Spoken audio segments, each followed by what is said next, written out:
Dhaddacha jaalalaa. Dhaddacha jaalalaa. Dhaddacha jaalalaa. Dhaddacha jaalalaa. Dhaddacha jaalalaa. Dhaddacha jaalalaa. Warra dhugaan wal jaalatu. Warra karaa halaalaatiin walitti hidhamee bultii jaarrate. Warra jiruu gaarii jiraachuu jiruutu wal himata. Himataa fi himatamaan yookiin ammoo himattuu fi himatamtuun dhaddacha irratti dhihaatanii jiru. Abbaan murtii kennuuf qophaa'ee jira. Abbaa moohatu walitti ilaalla. Dhaddacha jaalalaa. Iyyannoo jaalalaa. Iyyannoo jaalalaa. Dooseen jaalalaa banamee jira. Iyyannoo duraa. Ani iyyattuu Aatu Qaabaa jedhama. Iyyannoo kiyyaas qalbiin dhageeffattanii akka murtii haqaanaa kennitan kabajaan isin gaafadha. Abbaa warraa kiyya haalaan na jaalata. Anis onnee irraa jaaladha. Waan naaf barbaachisu hunda naaf guuta. Waan isarraa natti irratti takkallee hin qabu. Nagayaan ilmaan tiyya guddifachuu jira.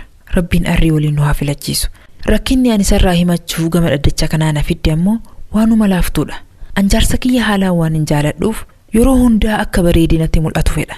Inni ganama wayita gara dalagaa deemu huccuu bareedduu uffatee shittoo dibatee iftu tolchee baha.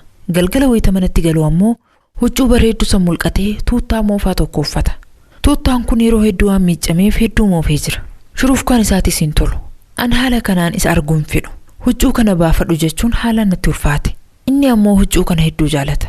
Yoo itti dubbadhe natti mufachuun oolu jedhee sodaadhe. Kanaaf gama dhaddacha kanaatti iyyadhe. Kanaafuu iyyannoo kiyya kana dhageeffattanii murtii haqaa akkanaaf murteessitan kabajaan isin gaafadha. Hayyee Muhammad, mee iyyannoo tokkoffaa irratti yaada gabaabduu kenni. Yaanniin ani iyyannoo kanarratti qabu waan jiru gaa ittuma himtee osoo gattaanii wajjin mari'atanii irra gaariidha jeetii yaada. Dhugaadhaanis yaaduma akkasii qaba. Akkuma inni isii irraa bareedinaa fi uftutolchuu san isii irraa jaalatu, isinis waan akkasii akka isarraa jaalattu beekuu qaba.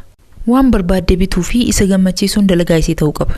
Huccuu san yoo isa irraa jibbite huccuu haarawaa biraa ka isii gammachiisu ka irraa jaalattu bituu fi mirga qabdi. Huccuu bareedaa bittee fi shittoo jaalattu shittoo bareedaatti dibdee yoo qopheessiteef inni jaalataa deema.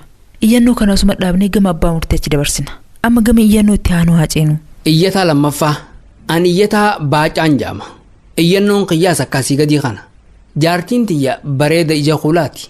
Halaamallisii gaarii shoo haftee hin qabne. Wayitaan hojiidhaaf manaa bahu manatti deebi'uuf hin jarjara. Keessumattuu akkaataan isiin ilmaan xiyyaattinaaf kunuunsitu akkaan haalaan isii jaaladhu na godhe. Gandi keenya ganda gammachuuti. Hoggayyuu qananii malee rakkina agarreen beeynu. Gama dinagdeetiin qabeenya guddaa qabaachuu dhabnus gama nagee qalbiitiin taajiroota irraa boodaati. Rakkinniin ani isiirraa qabu waan takka qofa.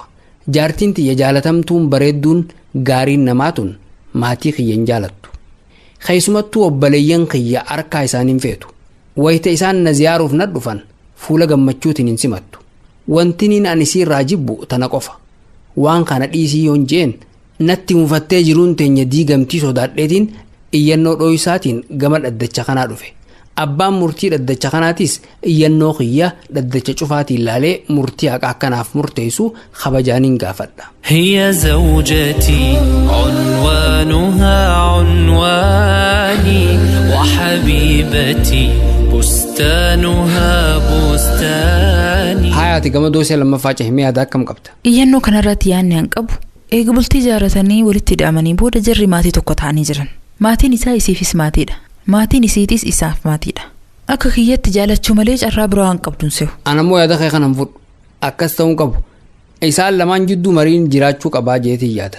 Warra isii jaalatee agarsiisee isinis sarara lallattee akka waan kana hojii irra oolchituu godhuu danda'u qabaa jeetii yaada. Hayyee murtii abbaa murteetiif dhiisna. Hayyee nuti yaada keenyaa sumatti gabaabsinee iyyannoo kana gama shiika keenyaa dabarsina. Sheek Muhammad Waadoo iyyannoo qoratanii murtii irratti kennu. Dhaddachi guyyaa har'aa goolabamee jira. Baalamni jijjiiramaa arba'aa dhufu Oktoobar 9 bara 2018 itti fufa. كانت كأنفاس النسيم الحاني